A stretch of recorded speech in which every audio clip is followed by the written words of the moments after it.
James Caan, his death and legacy as an old Hollywood legend. It's always tough whenever news breaks that a person you grew up admiring has passed away, especially when they are considered a true legend of the game. James Caan was one of those people, whom we lost this week at age 82. Caan is what many describe as one of the last greats of a bygone era, having made dozens of films spanning back to the early 1960s through today. His final film, Fast Charlie, is set to be released posthumously. After hearing news of his death, what's been incredible is looking back at just how many great movies he was a part of, and trying to figure out which was his best role.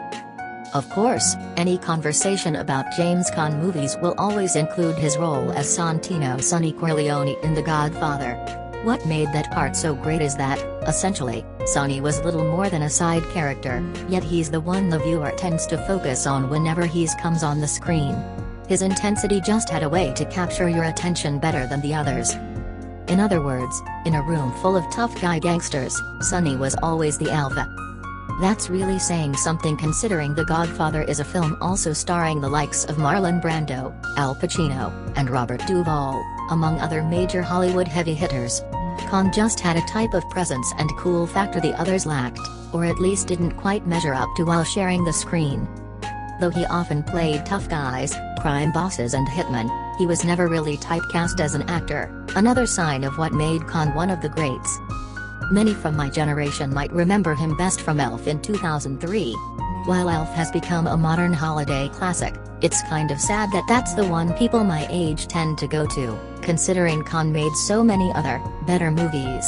But, to each their own, Elf is still a much-loved movie. For example, his role as the bedridden writer Paul Sheldon in director Rob Reiner's 1990 adaptation of Stephen King's Misery is arguably my favorite Caan performance, sans The Godfather, of course. Then there was the 1970 TV movie Brian's Song, which I've heard many people describe as the one film that made even the tough guys weep. Caan could also be funny, such as his role as crime boss Mr. Henry in 1996's Bottle Rocket, a movie that introduced us to director Wes Anderson, along with actors Owen and Luke Wilson.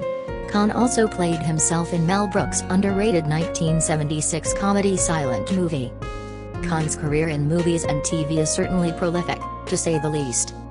It's not easy trying to find the positive side of things when someone dies, but in the case of actors, musicians, writers and others of the entertainment world, it's an opportunity to explore the things you haven't experienced, or revisit others you hadn't in years. For example, I've never seen the original Rollerball from 1975, which many critics and fans consider one of Caan's best. Thief from 1981 is another film with high praises that I cannot wait to watch for the first time. I'd also forgotten that Caan was in one of my favorite John Wayne movies, El Dorado, alongside Robert Mitchum from 1967. You could write a book describing all the different roles and films Caan was a part of, which is one way to celebrate his legacy.